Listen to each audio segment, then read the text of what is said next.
Running অবস্থায় যেহেতু charge দিচ্ছি, ভোল্টেজ কত পাই সেটা একটু দেখবো মেপে।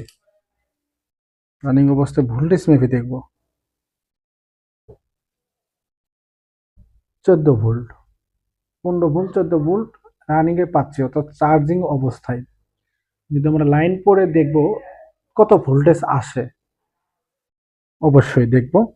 একটু অপেক্ষা করুন, আমি আবার পরবর্তীতে 4-5 মিনিট পরে আমি আবার আসছি। আমরা এখন লাইনটা বন্ধ করে দিয়ে দেখব ভোল্টেজ কত আমাদের শো করে। যেহেতু 1 থেকে 2 ভোল্টেজ শো করছিল, আমরা একটু দিয়ে দেখব।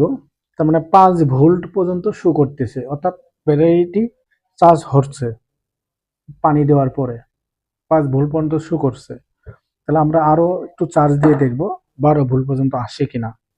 আমরা আবার লাইনটা বন্ধ করি, ভোল্টেজটা দেখব যে ভোল্টেজ বাড়লো কিনা, 5 ভোল্টের উপরে আসলো কিনা সেটা দেখব।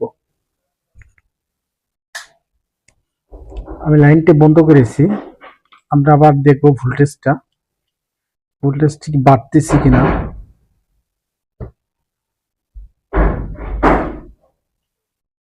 5 ভোল্ট, অর্থাৎ বাড়ে নেই। অনেক সময় চার্জ দিতে হবে। এই থেকে আমরা বুঝলাম যে নষ্ট ব্যাটারি ঠিক করা যায়।